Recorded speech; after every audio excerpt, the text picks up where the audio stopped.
As jy 'n groente was, watter een sou jy wees en hoekom? Ek sal wel 'n aardappel gewees het, want ek hou van chips eet, mashed potatoes, alles. Wys vir my hoe lyk jou gesig as jy konsentreer? En die teenoorgestelde? Wat eet jy vir ontbyt? Pap, Ek eet 'n eiertjie met bacon. ek drink tee met pap. Which fruit or veggie do you think is the boss of the fridge and why? I say carrots. Because carrots, they are so nice and I like it so much. Sometimes when mommy buys carrot, then I always take carrot and then I eat it with a bit of salt. Wat is julle gunsteling ongesonde kos? Burger. Pizza? If your brain had a favorite song to help it study, what would it be? Sing a line. Los lappie, hoe ek wil huis toe gaan, na mama toe. Vier is voor my trane rol. Oh, bokkie Hello and welcome to today's episode. I'm so excited to have two amazing guests join me, both experts in their field and passionate about helping learners thrive, especially during exam time. First up, we have Janique Ensley, a registered dietitian who believes that food is not only fuel, but a powerful tool for learning, energy, and focus. She's here to share practical advice and bust a few myths about what learners should eat to power up their brains. Ons word ook vergesel deur Janelle de Plooy, 'n arbeidsterapeut wat waardevolle insigte en praktiese raad met ons gaan deel oor hoe leerders stres doeltreffend kan hanteer, emosioneel gebalanseerd kan bly en met groter doeltreffendheid kan studeer. So, whether you're a parent, a teacher, or a curious learner, grab a healthy snack, take a deep breath, and let's dive in. Janique, as a registered dietitian, what types of food would you recommend to help boost energy levels and support concentration, especially for learners writing exams? I'm curious to know what a good pre-exam meal might look like from your professional perspective. Ankia, the best foods to support concentration and boost energy are the ones that fuel the brain and also help to support blood glucose levels. A slow-releasing starch, a protein, a fruit, and a fat provides slow-releasing energy. Also, don't forget to regularly drink water. Even slight dehydration can really make one feel tired and unfocused. A good pre-exam meal would be a bowl of cooked oats with peanut butter and a fruit, or even 1 or 2 slices of whole wheat bread with margarine and a boiled egg. And remember to serve the meal with a tall glass of water. I've noticed that in my personal life too. When I take a bit more time in the morning to prepare a nutritious meal, I've realized that I do have more energy and I stay more focused throughout the day. So thank you for reinforcing that. Zanel, vanuit 'n arbeidsterapeut se oogpunt, hoe kan ek my kind help om beter te fokus wanneer hy of sy leer vir eksamen? Is daar ook praktiese wenke of strategieë wat ouers kan toepas om studietyd bietjie meer doeltreffend te maak? Ankia, as ons kyk na konsentrasie, kan ons daaraan dink soos 'n spier wat gereelde oefening nodig het om te kan verbeter. So, sommige leerders se vermoë om te konsentreer is beter as die van ander, maar met nodige wenke of strategieë kan ons kinders kry om hulle fokus en hulle tyd om te konsentreer te verbeter. Voordat ek strategieë deel, wil ek net onder ouers se aandag bring dat kinders se tyd om te kan konsentreer ongeveer so 20 tot 35 minute lank is en dat ons nie van hulle moet verwag om vir langer tye as dit te konsentreer op 'n slag nie. So 'n belangrike wenk vir my as ons kyk na om vir 'n kind om beter te fokus is om vir die ouer om 'n area in die huis te kan identifiseer waar die kind dan nou kan sit en leer. Dit kan nou by 'n lesenaar of 'n tafel wees en dan is dit belangrik dat die plek waar die kind sit dan nou moet vry wees van enige eksterne dinge wat hulle aandag aftrek. So dit sal byvoorbeeld nie slim wees om jou kind voor 'n TV te laat sit en huiswerk doen of te leer nie. En dit sal ook nie wys wees om byvoorbeeld naby 'n venster te sit waar die kind se aandag dan nou afgelei word deur dinge wat buite is in plek daarvan om te konsentreer op die werk nie. En dan ook met eksamentye kan die aantal werk vir leerders baie oorweldigend wees met eksamens want hulle het baie werk waarvoor hulle moet studeer. So vir die ouers ook om hulle kinders te help om hulle werk in meer hanteerbare dele op te breek. So byvoorbeeld as daar 5 leereenhede is, laat die kind toe om 1 leereenheid op 'n slag deur te werk en dan kan mens nou maar vragies vra na die tyd. En dan sit minder druk ook op die kind. So ja. From your experience as an occupational therapist, how often should learners take study breaks when preparing for exam? And what kind of activities would you recommend during these breaks to help them reset and keep their focus? Okay, like I said in the previous question, our learners have a time limit on how long they can concentrate. So we said usually about 20 to 35 minutes, whereas we can plan breaks in between for about 15 to 20 minutes. So breaks are very important because we want our learners' brains to re-energize. And then also during study breaks, it's important to stay away from social media, watching television, or playing on their phones, and participate in active breaks where you get out of the house, go for a walk, do a little bit of stretching, because during active breaks, your stress levels reduces, your blood flow increases, and then you are energized to take on your next study time. Thank you. Those are some helpful tips. Janique, could you share some quick and healthy snack ideas that can improve concentration during study sessions? And also, from a dietitian's perspective, are energy drinks and vitamin supplements truly necessary during an exam time, or can a balanced diet provide everything that a learner needs? Well, Ankia, a healthy snack should consist of a slow-releasing starch with a protein or a fat or even a low-fat dairy.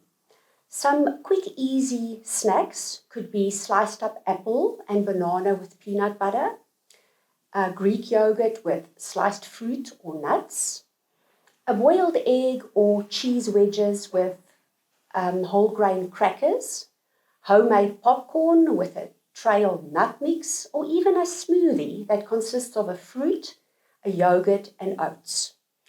Energy drinks are not really necessary during exam times because they may lead to sugar crashes, which can reduce a learner's focus and energy later. Vitamins are also not necessary unless the learner has a deficiency or has a very poor, inadequate diet. Hoe sou jy sê, beïnvloed kafeïen en suiker 'n leerder se eetlus en breinfunksie, veral tydens eksamentye? Ek dink baie keer ouers wonder dalk daaroor of dit help en of dit eintlik net meer skade doen as goed. Dit is 'n baie goeie vraag, Ankia. Te veel suiker gee wel vinnige energie, maar dit hou nie baie lank nie. Na 'n kort tydjie daal die leerder se energievlakke en dit maak dit dan baie moeilik om te konsentreer en te fokus. Kafeïne wat in energiedrankies en baie sterk tee voorkom, kan ook 'n leerder laat bewerig en angstig voel en dit kan verseker hulle slaap beïnvloed, wat baie belangrik is vir leer. So beide suiker en kafeïne kan beslis 'n leerder se eetlus verminder vir goeie gesonde maaltye. So dit is dus beter om liewer kafeïen en suikerinname laag te hou en liewer te fokus op volhoubare energie uit volvaardige kosse soos vrugte en stadige vrystellende koolhidrate en dan weer gebalanseerde maaltye. So wat jy eintlik vir my sê, is dat my 8 koppies koffie 'n dag dalk net 'n bietjie te veel is. Verseker. Zanel, hoe sou jy sê beïnvloed slaapgewoontes 'n kind se vermoë om inligting te onthou?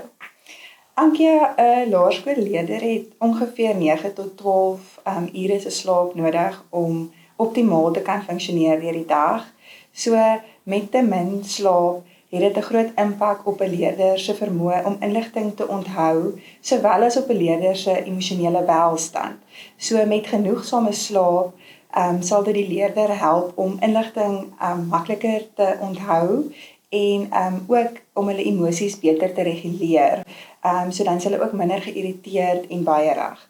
So ek sal sê genoegsame slaap is belangrik dan vir albei om goed te kan konsentreer en vir die emosionele welstand van die leerder. En dan wil ek ouers aanmoedig om 'n goeie slaaproetine by hulle kinders te kweek, waar tydens kinders ongeveer dieselfde tyd gaan slaap in die aand en om weg te bly van skermtyd en fisiese oefeninge 2 tot 3 ure voordat hulle gaan slaap en eerder deel te neem aan kalmerende aktiwiteite soos byvoorbeeld om 'n boek te lees of na rustige musiek te luister. En dan is dit ook belangrik vir die kamer of die omgewing waarin die kind slaap om stil en donker te wees. What are some of the different learning styles that learners can use when studying, and how effective is a tool like a mind map for summarizing and retaining information? Okay, so if we look at different learning styles, we get 3 main different learning styles by which learners choose to process information, and with the learning style goes different study methods that they can use. So if we look at the 3 main learning styles, there is your visual learner, your auditory learner, and your kinesthetic learner. So your visual learner makes use of what they see to learn. So mind maps, watching videos, and looking at pictures will assist them to remember information. With your auditory learner, they thrive on listening to information that they obtain. So they will be the learner that grasps a lot of information in the classroom while the teacher speaks. They are the learners that will read their study notes out loud to themselves, or even ask a parent to ask questions about their study work, and then they can answer it. And then your last type of learner is your kinesthetic learner that rather uses movement to study rather than sitting still. And they like to have real-life objects of what they are studying, and practical examples of what they must study. And then very important, I know for our grade 4 learners, it's their first time that they're exposed to study material. So they might find it difficult to find a study method and a learning style that works for them. But the best way to see is through experimenting with the different learning styles, and that goes with study methods, to see which one works best for them. And then getting back to your question on mind mapping, so it is an effective study method if your learner are a visual learner, but it might not work for others. Ek dink dis baie insiggewend. Ek dink regtig as ouers net hulle kinders kan aanmoedig om te eksperimenteer met die verskillende leerstyle, dan sal dit 'n leerder ook help om soveel meer doeltreffend te studeer, in plaas van om onnodig dalk tyd te mors. So baie dankie vir dit. Janique, wat is daai een ding wat ouers dink is gesond, maar wat jy stil wens heeltemal uit hulle dieet kan verdwyn? Daar is 'n paar dinge, Ankia, maar ek dink ek sal gaan met kinders se ontbytpappe. Die meeste gewilde papsoorte bevat te veel suiker en te min vesel en proteïene. Selfs sê die boks volgraan, meeste papsoorte is meer soos 'n nagereg as wat dit eintlik 'n voedsame ontbyt is. En 'n ontbyt met te veel suiker kan wel vinnige energie gee, maar na 'n rukkie dan daal die energievlakke en dit maak dit baie moeilik vir die leerder om dan te fokus en te konsentreer. Maar dit gesê, nie alle pappe is sleg nie. Daar is wel verskeie meer gesonde keuses. Ek dink as 'n mens 'n pap wil kies, let op na die suikerinhoud van die pap. Laat dit verkieslik nie meer as 5 gram bygevoegde suiker per porsie is en dat dit lekker hoog in vesel is. Ten minste 3 gram vesel per porsie. Die pap kan dan saam met melk of jogurt of selfs vrugte geniet word en dit sal die voedsel energie van die kos bietjie verhoog. So jy dan sê 'n pap soos Future Life is 'n beter opsie. Absoluut 'n goeie keuse. Sanel, kan asemhalingsoefeninge kinders help om kalm te bly en meer gefokus te wees tydens eksamentye? Ankia, definitief. Sommige leerders raak baie oorweldigend tydens eksamentye en dit veroorsaak baie angs en spanning by die leerder. So wanneer die leerder gebruik maak van asemhalingstegnieke waar die leerder lekker diep asem deur hulle neus en uitasem deur hulle mond en net te fokus op wat hulle huidiglik ervaar en nie te dink aan dinge wat al gebeur het of wat in die toekoms nog moet gebeur nie, maak dit die leerder se senuweestelsel rustiger en dit help dan ook dat die leerder weer beter kan konsentreer. Ek dink ook wat lekker is van dit is dat selfs volwassenes wat baie stres beleef of baie druk ervaar ook daaruit kan baat. So dankie, dis regtig insiggewend. Janique, what would you say to the exhausted parent who finds themselves relying on chicken nuggets most nights just to avoid a mealtime battle? Is there a way to make small, healthier changes without adding more stress to the day? Well, Ankia, I think what I'd say to a parent is that you are not failing. You are surviving, and survival is allowed.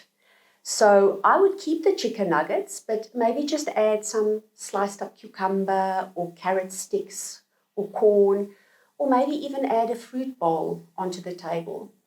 But I think also plan for fight-free meals in order to keep the peace, at least 3 to 5 meals per week that you can rotate, but that can still nourish the learner, like eggs and toast. And then also important to involve the learner with preparing on the meals and allow your child to choose one vegetable per week.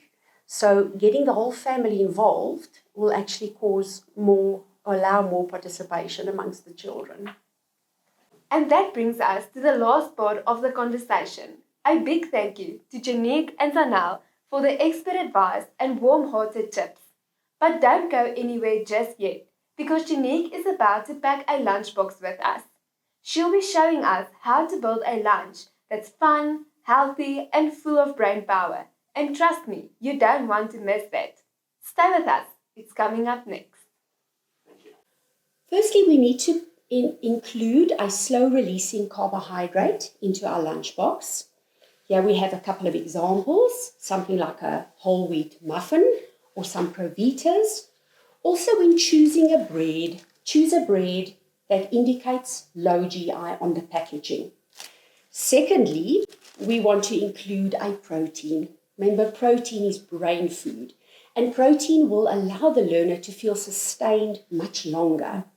So here we have a boiled egg, we have some cheese.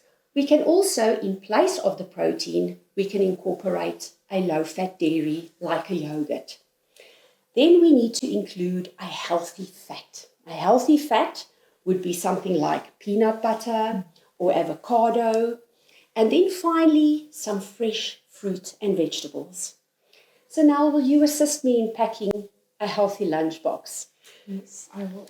So here we have a seeded wrap, which I've added some chicken and mayonnaise and some lettuce. And we're going to include some fresh vegetables. So I'm going to be adding some cocktail tomatoes. Yeah, and Zanel will add some cucumber slices to her lunchbox. Right. Then we want to incorporate a healthy fat. So now you can add some nuts to your lunchbox, and I will add some peanut butter to my lunchbox. Okay. Then we want to add something sweet to our lunchbox. I've got a recipe here of a peanut butter oats ball. That's very easy to make, just 3 ingredients, and then also peanut butter banana oats cookies. So we'll each add something sweet to our lunchbox. And then finally, some fruit. Thank you. Thank you, Zanel. So here's our healthy lunchbox. Students can indulge on all these healthy foods that will allow slow releasing energy and brain power throughout the day. It's like heerlik. En ek dink dit is nie net vir kinders goed om gesonder kosblikke skool toe te vat nie, maar ook vir ons.